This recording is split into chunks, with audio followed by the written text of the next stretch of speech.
Thank you so much for your company this morning. With the world in the grips of the current COVID-19 pandemic, there's been much uncertainty around our finances and our retirement funds. So, to help answer some of our questions and see what opportunities there could be around our Kiwisaver, we welcome Jeremy Hoskin from SuperAdvice through the marvels of modern technology. Going to your home office, I see there, Jeremy. Yeah, that's right. We're working from home for the next month. Nice. Yes, no, everyone playing their part, including you, but we need your advice because people, oh my goodness, they have been panicking a little bit, but we'll get to that in a minute. What do you do for SuperAdvice? Okay, so what we do at SuperAdvice is we offer group financial benefits packages, and we offer those to businesses, unions, and even associations. And I think the best way to sum it up, Mike, is our elevator pitch is we teach your members or your employees how the financial system works and how to get ahead in it. So as an example, we've got many companies that we look after, and a lot of them sit within the transport industry, which is crucial right now. We're partners with New Zealand's biggest road transport association, the National Road Carriers, and we've been doing a lot of work with their member businesses. And we've also got a great relationship with the E2 Union, and they have 54,000 members that we can assist. In fact, we're currently working on, it's not in place yet, we're not sure if it's going to go, but we're working on a potential offering to assist the guys at Air New Zealand that may be laid off and strategies that they can deploy, So busy times, man. Yeah, it definitely is, and I'm sure a lot of people are appreciating your advice and your help. Look, a lot of us have seen Kiwisaver, our own Kiwisaver, plummet. Why are they taking such a battering at the moment? I mean, it's pretty obvious with the economic situation, but you know, what's the reason behind it? Yeah, okay. Well, let's throw some numbers around. So there's approximately $65 billion in Kiwisaver. 34 billion of that is invested locally in New Zealand, and half of that is in shares, both New Zealand and internationally. So what happens when the value of those shares drops, so does your investment in Kiwisaver. Another thing to think of is why is the share market losing value? And I suppose the word of the day is uncertainty. So when an individual or an institution feels that a particular business or a group of businesses may be impacted by a world event like COVID-19, they sell their interest in that business. So they sell the shares. And eventually this causes the demand, if everyone starts selling, to outstrip the supply. So the value of those shares drop because there's a lot of them lying around. People don't want to buy them. Others then see this drop and in turn follow. And they sell, and this causes a cycle, and they drop even further. It's a herd mentality, but it's quite normal. I don't want people to feel strange. Have a look at the supermarkets. People see people rushing into the supermarkets, and they go, "Oh, I better run in there." So it's that same mentality, but that's what's happening. Right, no, okay, that's a good explanation. And what should one be doing with Kiwisaver at the moment? Because they'll be thinking, do I need to change the fund it's in, or do you just leave it? How do you deal with that? Okay, I'm going to use 3 words, and if it's possible, hold the line. Only if it's possible. Try and pull at all stops not to spend your Kiwisaver. So the people that are going to be affected are those approaching retirement, or those maybe in the process of using the Kiwisaver for their first home purchase. I think the best advice here is, look, if you can get out of the deal or not spend the money, just don't do it. You know, we've had over 40 stock market crashes since we've been having markets operating, and this is not new, it's just a real humdinger. Okay, so what if you were going to use it for your first home and say in a couple of years' time, will it bounce back, or do you just have to save a bit harder? I think if your question is, was your question, sorry, if you're going to go and buy a house right now, I'd say pull out. Yeah, I'd just say stop. Just stay where you are, and if it's possible to pull out of the deal, try and do it. If it's not possible to pull out of the deal, try even harder. Your Kiwisaver balance will be a big part of your deposit. It's shrunk down. It'll reduce your ability to pay that deposit and therefore service that loan. So try not to do it. What should we absolutely not do? Okay, so don't switch your funds. This is the common thing. People who are in a growth fund with the higher risk and the higher returns, we can see it happening if you read the financial papers. People think the best thing to do is switch their funds. So don't switch your fund into a conservative fund. It's exactly the same as spending your money.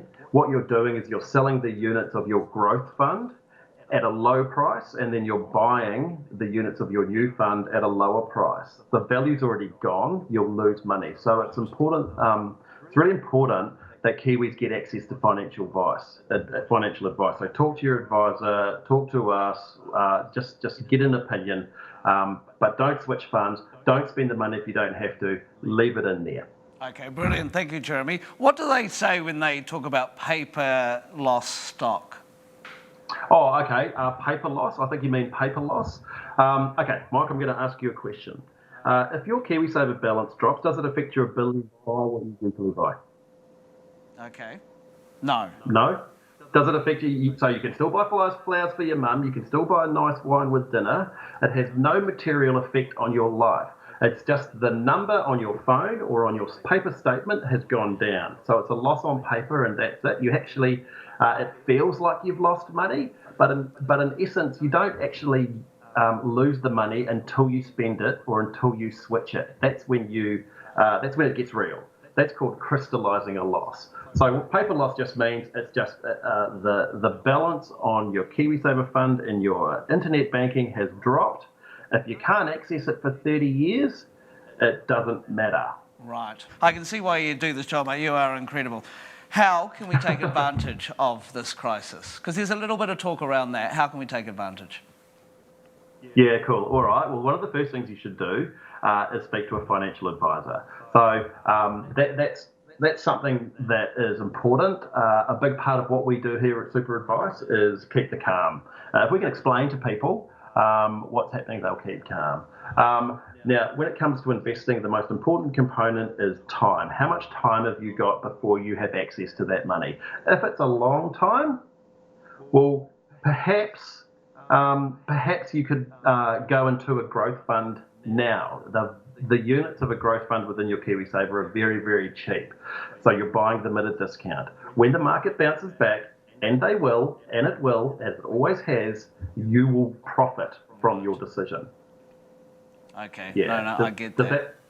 Yeah. So look, I suppose it takes me to the next thing. Like, how can you take advantage? Is there an opportunity, and how do you take advantage of it? Talk to your financial advisor. They'll explain how the financial system works like we do, and then you will feel comfortable to take advantage of it. Okay, Jeremy, what is dollar cost averaging and how does that apply to Kiwisaver?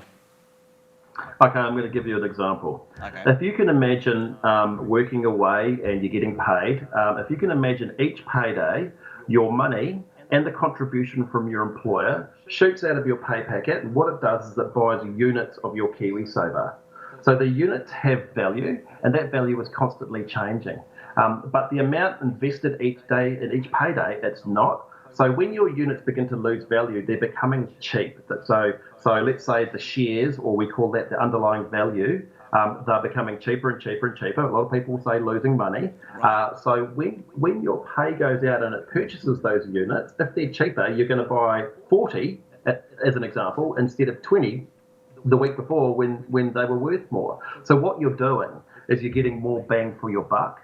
And when they go back up, the difference between the purchase price and then that future price, that's your investment gains or returns, or we could even call it profit. There's an easy way to understand. So dollar cost averaging is you're investing the same money every payday, but because the value of the units is changing, when they go down, you buy way more. When they get more expensive, you buy less. Okay. So you don't really lose.